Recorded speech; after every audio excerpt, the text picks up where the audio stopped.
You need to leave. This store is for serious buyers, not window gazers who can't afford what we have to offer." The words echoed across the marble floor of the Marquardt clock, cutting through the hushed conversation like a dagger. Douglas Hartwell, the store manager, stood stiffly behind the main counter, his chin slightly raised, his gray eyes cold. With the certainty of a man who believes he is enforcing not just policy, but a natural social order, the few well-dressed customers in the store paused, turning their eyes toward the man being addressed. Malcolm Reed stood calmly. His right hand rested lightly on the strap of his old leather case. The navy blue jacket, the crisp white open-collar shirt, and the dark tailored trousers exude casual elegance, signifying his professional success. But it is not the kind of success that Douglas Hartwell recognizes or respects. For Douglas, Malcolm's skin color writes his story. "I have an appointment with Malcolm Reed." "Derry." "Cicero," Malcolm says evenly, his tone calm, but still commanding the dignity of someone who has faced far greater challenges than a gruff store manager. Douglas's smile is forced and artificial. He does not bother to check his appointment book. "I think you're wrong. Private consultations are for serious clients only, individuals who belong in this environment, not people who wander in hoping to find luxuries they can't afford." Behind Douglas, a young saleswoman looked uncomfortable. She glanced at the tablet that displayed the day's schedule. Malcolm's name was clearly stated, but Douglas's sharp gaze froze her in place before she could speak. Her lips parted slightly, but fear or loyalty or both kept her silent. Near the Rolex display, a man in a tailored gray suit smiled and continued to check his watch. Across the room, an older black couple watched the scene unfold without saying a word, their expressions showing no surprise, only confirmation for what they had believed. "I have confirmed my appointment with your assistant manager, Miss Cortez," Malcolm continued, his voice still calm, though he could feel the weight of every eye in the store turning toward him. Douglas did not bother to hide his disdain. Miss Cortez did not have the authority to schedule walk-in consultations. "Perhaps you should consider one of our more accessible locations." The emphasis on accessibility was intentional and unmistakable. Before Malcolm could answer, Douglas raised his hand sharply. "Security." From his position near the entrance, a tall man dressed in black stepped forward. His face was expressionless, his steps steady and confident. The move was rehearsed, professional, and completely unnecessary. Malcolm maintained a posture at ease, his head held high, his eyes looking straight ahead. "I did nothing to disrupt. I came by appointment." Douglas's response was immediate. "Your presence is already disruptive enough. We have a standard to maintain. And that standard doesn't include accepting unfounded claims from individuals who don't have the necessary qualifications." The clerk at the counter took a deep breath but remained silent. She knew, and Malcolm could see it in her eyes. She knew he was telling the truth, but fear of disapproving Douglas or perhaps of losing her job kept her silent. The guard reached out, placed a firm but seemingly polite hand on Malcolm's elbow. "Sir, I must request you to leave." Malcolm didn't back down. His eyes briefly slid down to the hand on his arm before returning to look at Douglas's face. In the years of building the company from scratch, he had encountered all sorts of dismissals, disdain, and silent prejudice. But rarely had they been this public, willful, or absolute. Without removing the guard's hand, Malcolm reached into his jacket pocket with his other hand. He pulled out his phone, unlocked it, and calmly opened the Notes app. He typed at a slow, deliberate pace. "Douglas Hartwell, store manager, denied. Scheduled appointment fired without reason. Witnesses present, date time." As he typed, he noticed movement in the corner of his eye near the Cartier screen. A young man in his 20s was holding the phone across his chest. Unlike the other customers, this man's eyes held neither judgment nor amusement. Their eyes met for a moment. The young man nodded almost imperceptibly before returning his attention to his phone. Douglas noticed this exchange. Photography was not allowed inside the showroom. The young man put the phone back into his jacket. "I'm just texting my wife," he replied, feigning indifference. Malcolm finished his note and put the phone down. He had no intention of arguing. He had gathered what he needed. Not to protest, not to appeal, but to document, to provide evidence. "Sir, please." The guard's grip tightened a little. His tone remained professional, but the underlying message was clear. "You are no longer welcome here." Malcolm let himself be led to the door, his dignity intact. He did not object. He did not raise his voice. He moved with the quiet confidence of someone who understood the difference between perceived power and actual power. As the glass doors opened and the cool afternoon air rushed in, Malcolm paused for a moment in the threshold.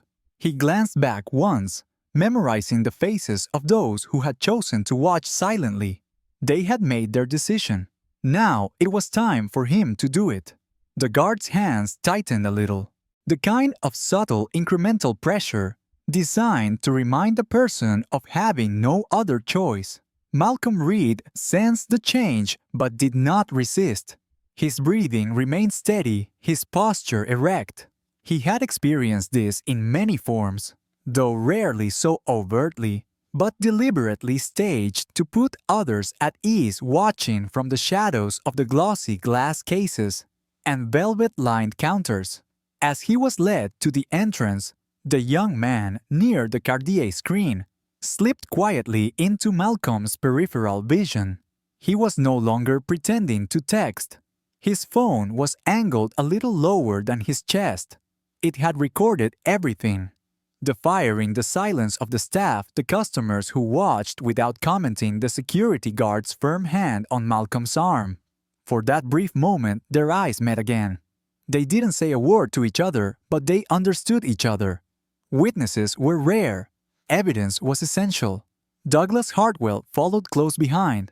His polished shoes clicked on the floor, with the confidence of a man who believed he had made the right judgment. "Let's make this easier for everyone," Douglas said, loud enough for the customers around him to hear. "Our customers valued discretion. We didn't want to involve the police unless absolutely necessary." It was a threat disguised as politeness. Malcolm knew that. It was a tactic to turn the victim into the aggressor, to see compliance as the only reasonable path forward. Outside the store, the afternoon was cool. The early autumn wind blew through the open door as Malcolm stepped out onto the sidewalk. The glass door closed behind him, cutting off his last connection to the room, where the verdict had been delivered without evidence, without discussion, without pause. The guard dropped his hand but remained just inside the door, arms folded, watching for a long moment to make sure Malcolm did not try to come back. Malcolm stood still. He could feel the stares from inside faintly through the glass, but unmistakable. The clients who had been watching silently now turned back to their screens, reassured that order had been restored. The chaos had been eliminated, their worlds unshaken, but not long after Malcolm took a long, steadying breath and opened his phone again. He looked back at the note he had written earlier. Name, time, nature of dismissal. He added another line. Young male witness. Video evidence was recorded. It could be confirmed. He turned to look at the store. Through the glass, he saw Douglas talking to the young sales clerk. She pointed to the tablet where the appointment log was still open. Douglas's face darkened, but he shook his head vigorously and dismissed her concerns. The lie had been made, admitting the mistake, now would require more courage than he had. Malcolm's phone vibrated in his hand. A message appeared from an unknown number. "I have the video. If you want, I'll send it anonymously. No one will know it was me." Malcolm typed a brief reply. "Yes, please send. Thank you for your courage." In a few seconds, the video file arrived. Malcolm opened it and watched the events replayed in vivid detail. Douglas's refusal, his contemptuous tone, the moment the guard placed his hand on Malcolm's arm. The young man's video captured not only the action, but also the atmosphere, the complicity of silence, the silent acceptance of the audience unwilling to challenge the injustice being committed. Malcolm saved the file and immediately backed it up to a secure cloud drive linked to his business account. The evidence was fragile. Memory could be flawed, but video did not forget. As he stood reviewing the footage, a black SUV approached from down the street. The tinted windows reflected the late afternoon light, casting brief shadows across the store's entrance. The car came to a gentle stop at the curb. The driver, dressed in a dark suit, got out and walked toward Malcolm without saying a word. Opening the back door of the car before entering, Malcolm gave a last glance at the Marquardt watches. Behind the glass, Douglas had returned to his place behind the counter, talking to customers as if nothing had happened. The young saleswoman kept her distance, her face pale, her posture tense. She had seen the truth. She had been silent for that. Malcolm entered the car and sat in the leather seat. His executive assistant, Elena, was waiting, a tablet activated on her lap. She said without preamble that the transfer papers were ready. "We can make the acquisition this afternoon. Do you want to proceed?" Malcolm nodded once. "Yes, but let's hold off on any public announcements. I want them to sit in the certainty of their actions for a while longer." Elena made a note on the tablet. "Understood." The legal department was finalizing the press release and preparing the personnel protocols for the executive audit. Malcolm's eyes were still focused on the boutique, which was gradually disappearing as the SUV drove away. His reflection in the window was calm and composed, the face of a man who was not seeking revenge but ensuring accountability. They thought they were solving a problem, Malcolm said quietly, more to himself than to Elena. Instead, they had eliminated their last chance to correct the mistake before it became a lesson. Elena didn't respond. She got it. Behind them, Marquardt watches continued its routine. Unaware that the foundations underneath it had shifted, the SUV came to a gentle stop at the curb directly across from Marquardt watches. The store's gleaming facade glistened in the afternoon light, a symbol of prestige luxury, and to this day, an uncontrollable prejudice. Inside the car, Malcolm Reed sat calmly, his face unreadable. The phone in his hand was displaying the video he had sent earlier. The evidence of his removal had been recorded without his knowledge, but now it was a key factor in what was about to happen. Next to him, Elena was reviewing documents on her tablet. She exuded the calmness of someone accustomed to managing important negotiations. But even she understood that this situation was unlike any they had encountered before. The corporate transformation was officially complete. She reported, "The Marquardt Board of Directors transferred to full control of operations this morning. You are now the main decision maker. Do you want me to notify the regional director?" "No." Malcolm replied, "First, make sure the right person is present." As soon as he finished, 2 more black SUVs stopped behind them. From the first was David Price, the managing director of Malcolm's holding company. From the second was Catherine Blake, the director of legal, followed by 2 compliance officers in professional black suits. None of them carried briefcases or papers. Their presence was the papers. Their presence was the message. David opened Malcolm's door without saying a word. Malcolm stepped out onto the sidewalk. The cool air hit his face. Across the street, customers continued to stroll around the store. Unaware of the storm that was approaching, "Go ahead," Malcolm instructed.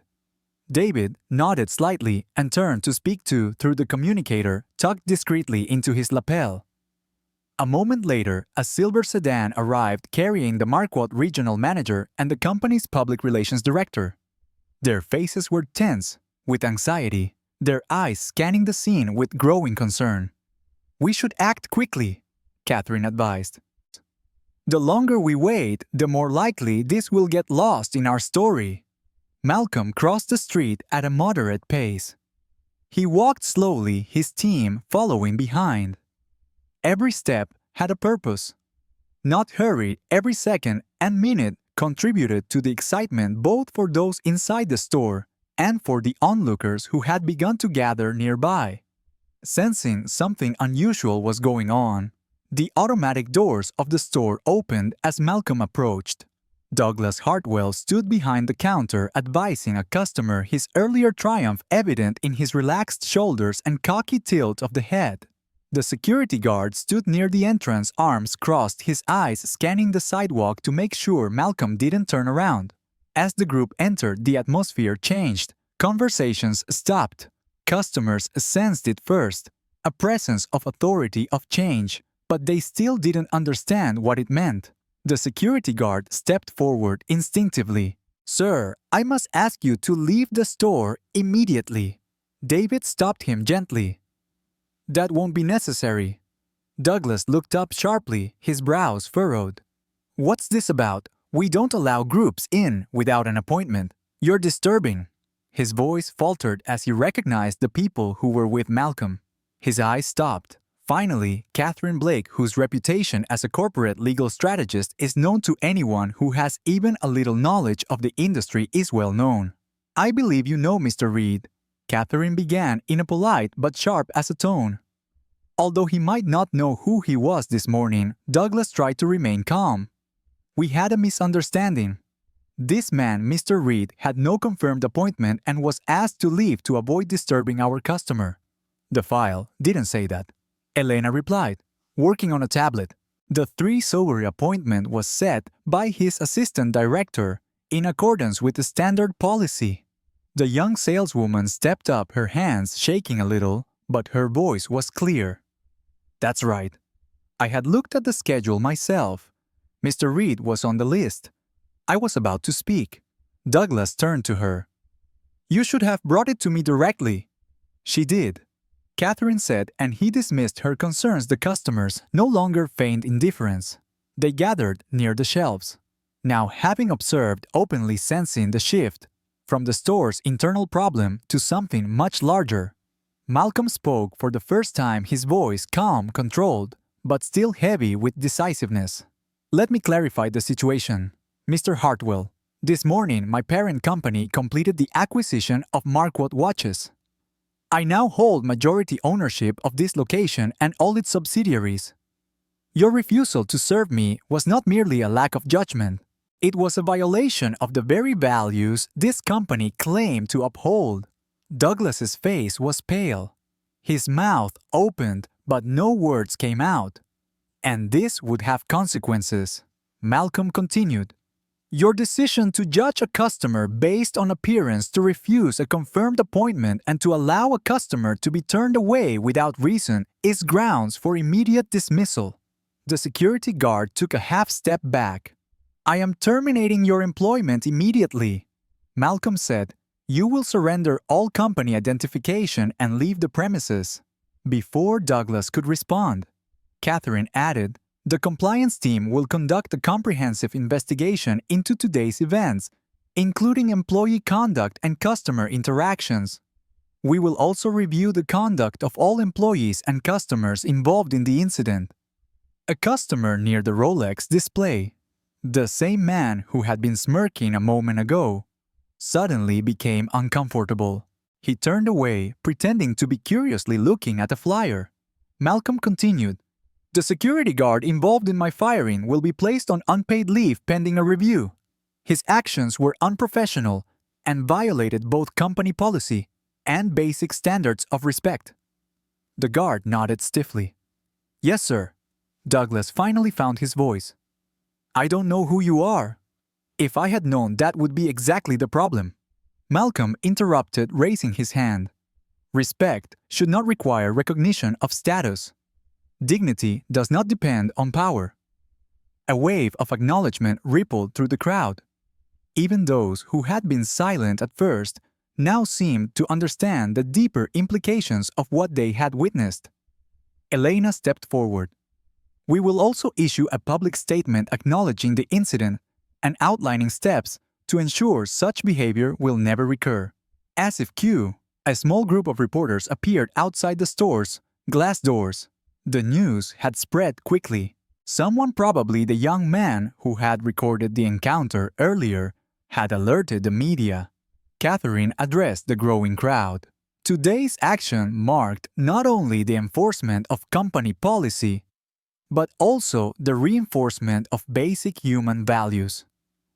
This store and this brand will no longer tolerate prejudice disguised as policy or bias disguised as business practice.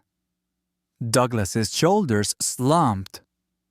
The authority he had wielded so confidently a few hours before had evaporated, leaving only the consequences of his decisions. Malcolm turned to the young sales clerk. He had tried to do the right thing and been silenced. It ended here, effective immediately. She was promoted to interim floor manager pending a final review.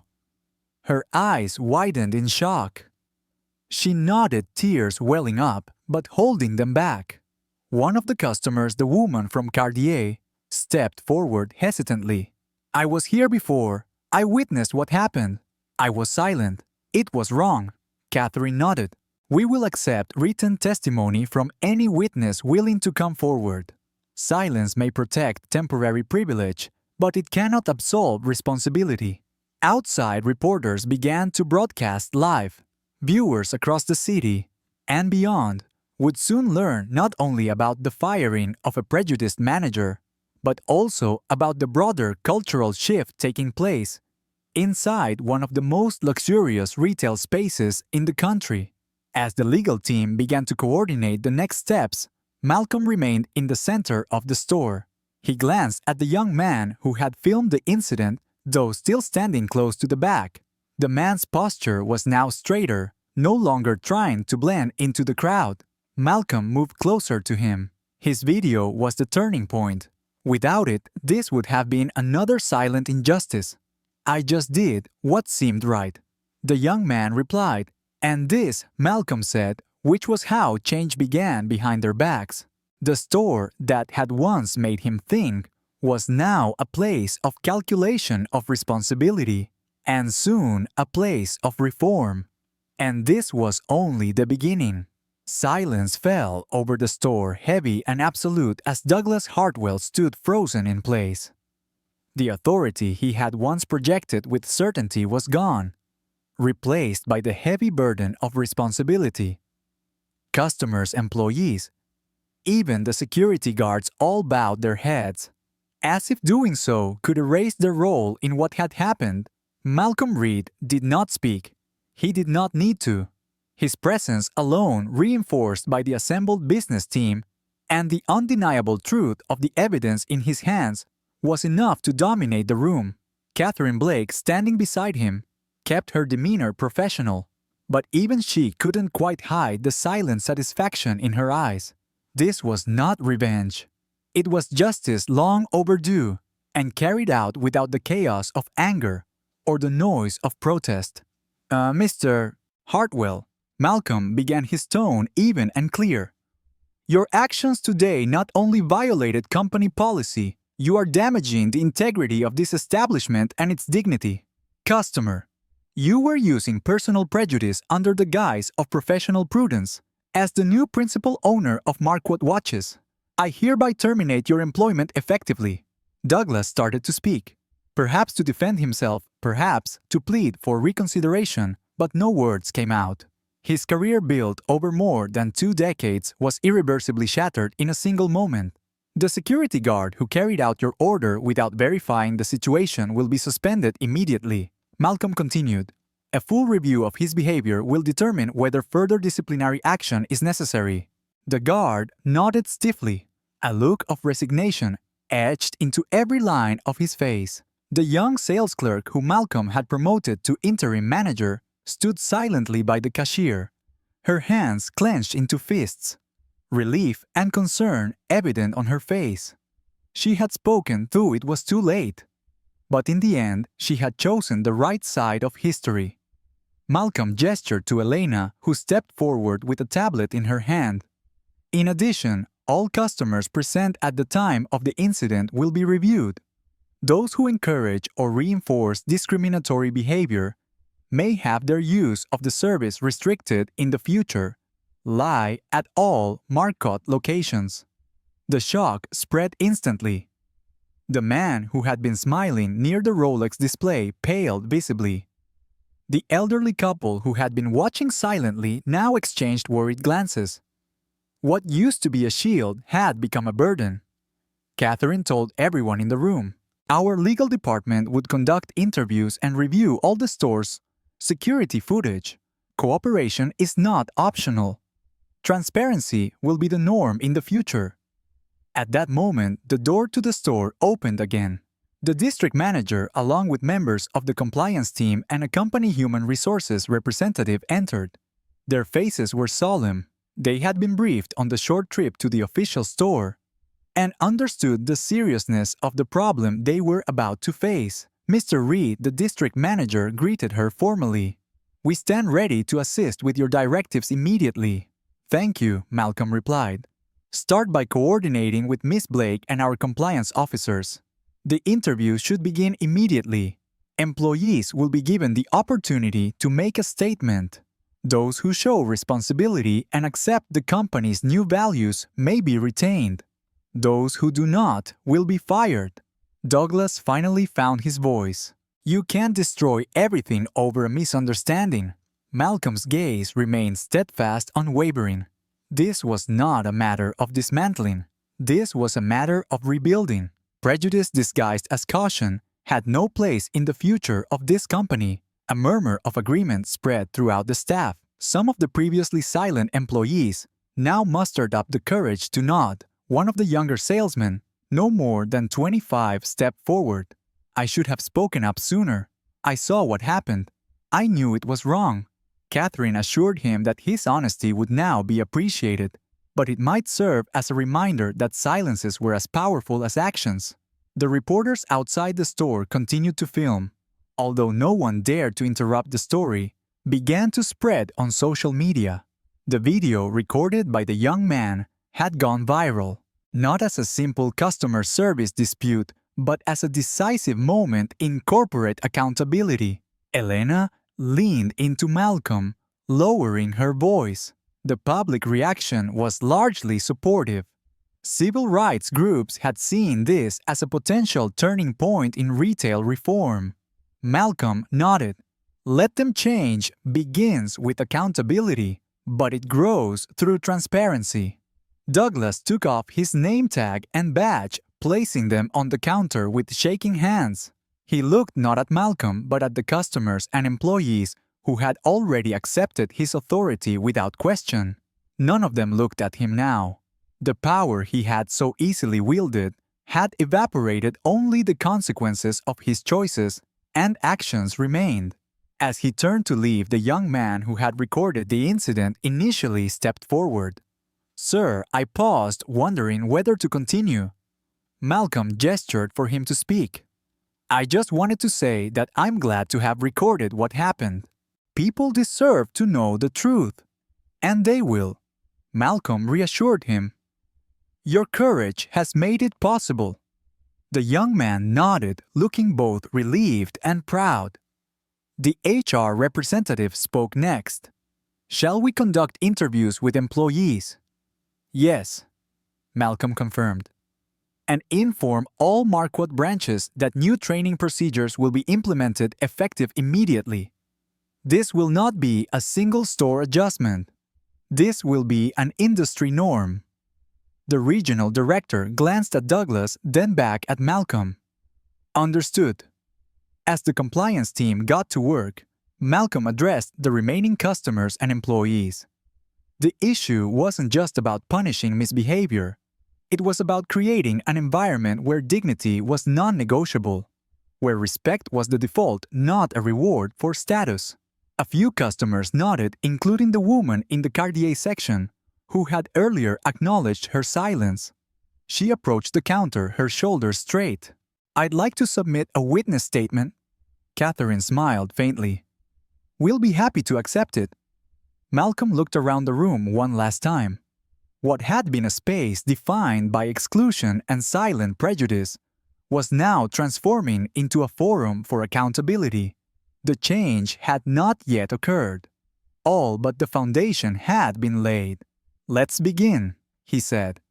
Douglas walked out alone.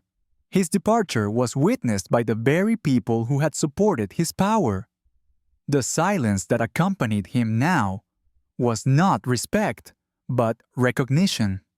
An acknowledgement that the world was changing, and those who did not change with it would be left behind.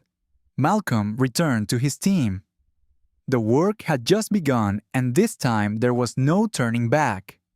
The days that followed Douglas Hartwell's firing were not one of quiet reflection, but of swift, decisive action. Malcolm Reed had never been a leader content with superficial changes or symbolic gestures. His vision extended beyond a store, beyond a moment of responsibility. Mr. Eng understood that if dignity was to be restored and protected in Marcotte watches, the transformation needed to be comprehensive, measurable, and lasting.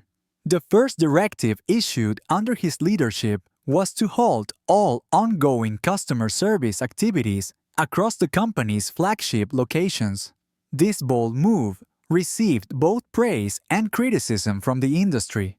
But Malcolm was unmoved by public opposition. He convened a task force of civil rights activists. These advocates, corporate ethics consultants, longtime employees, and customers had experienced the best and worst of Marcotte's service culture. Elena coordinated the task force's meetings with relentless precision. Catherine Blake oversaw the regulatory framework, ensuring that the reforms not only stood up to scrutiny, but also served as a new industry standard. The young sales associate, now officially appointed as floor manager of the flagship store, provided insights from the front line of customer interactions. Even the young man who filmed the original incident was invited to contribute. His perspective represented the voice of those who were often overlooked. Within 2 weeks, the task force introduced the Marot Dignity Standards Protocol, a comprehensive training and accountability program designed to retrain every employee from senior executives to part-time sales staff.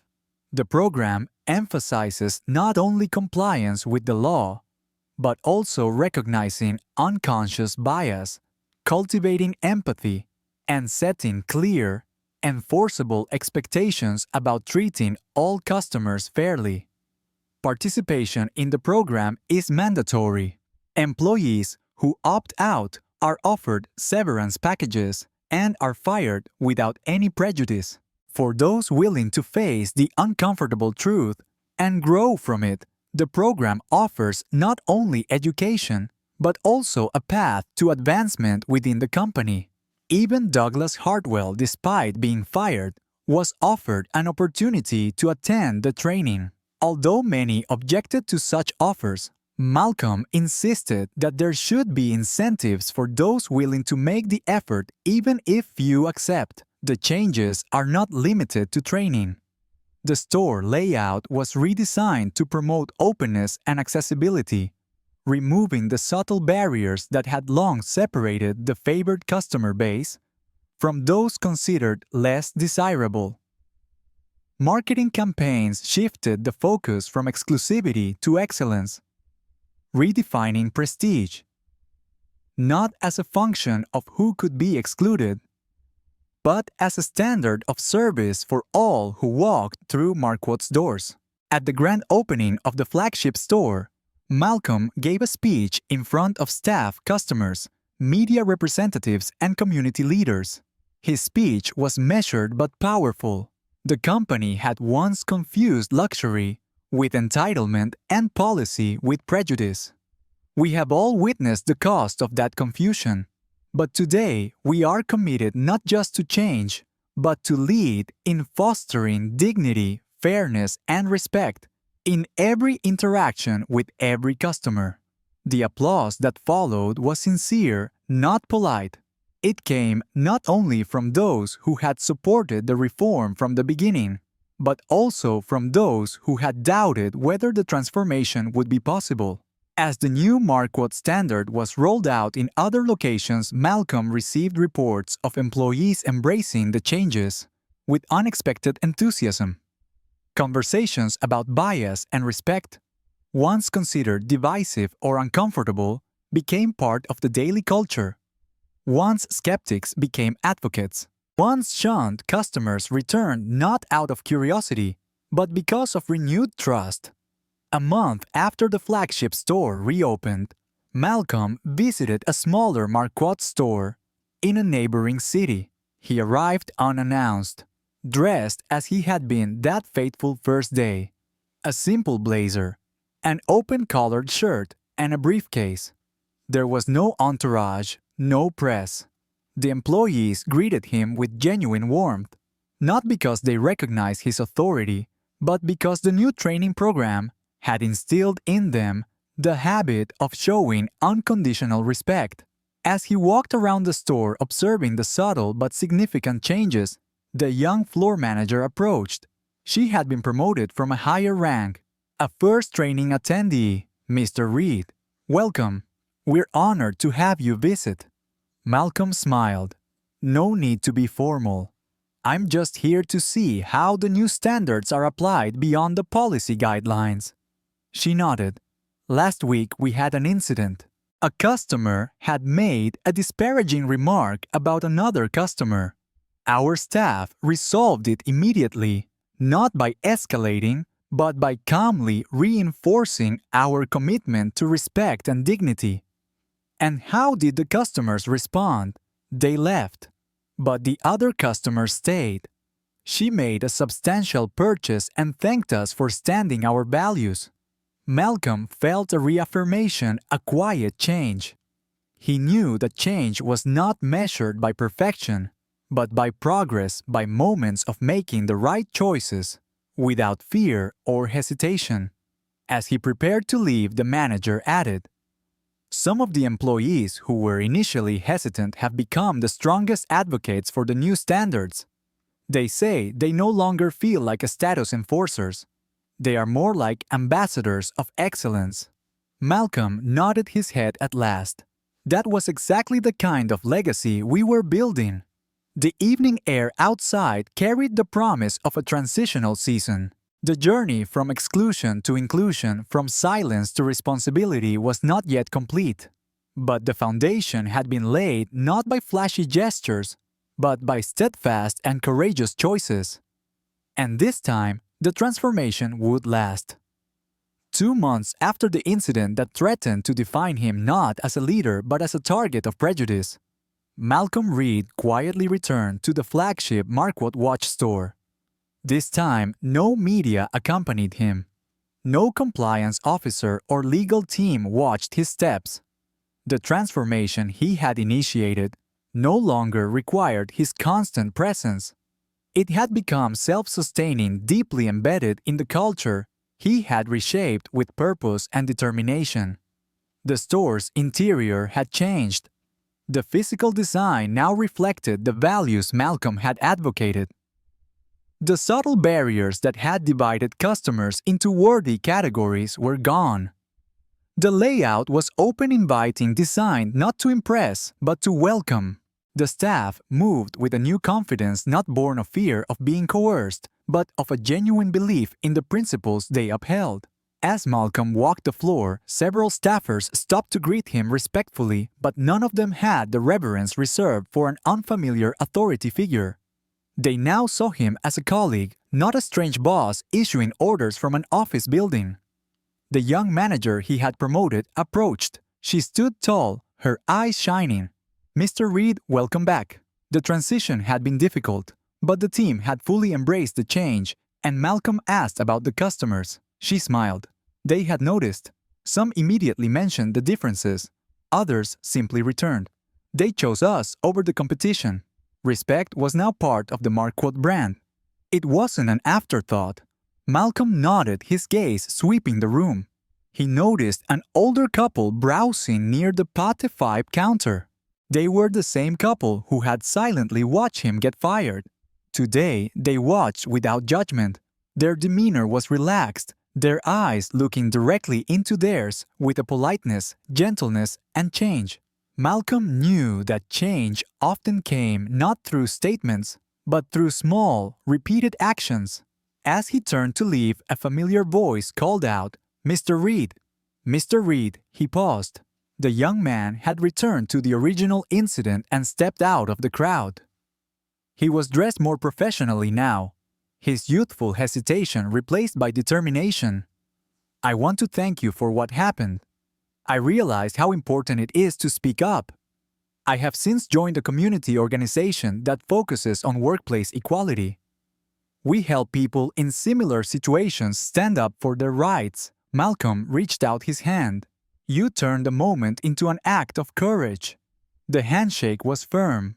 The gesture was simple but profound.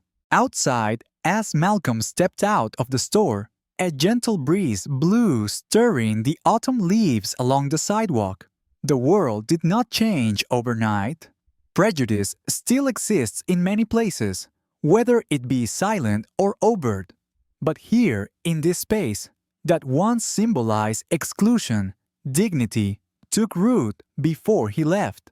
Malcolm paused to read the new sign hanging near the entrance. The words carefully chosen by the task force reflected not only company policy, but also a broader philosophy. Every customer deserves respect and dignity. Any form of discrimination will be addressed promptly and transparently. Malcolm smiled slightly. "We honor not only those of status, but every individual who walks into our store, not because the battle is over, but because the journey has begun." He believes that change is not an event. It is a commitment that needs to be made every day. And at least in this place, that commitment will last. If you believe that respect should never depend on appearance or status, type "dignity" in the comments and share where you are watching. Subscribe and share this story so that silence never protects injustice.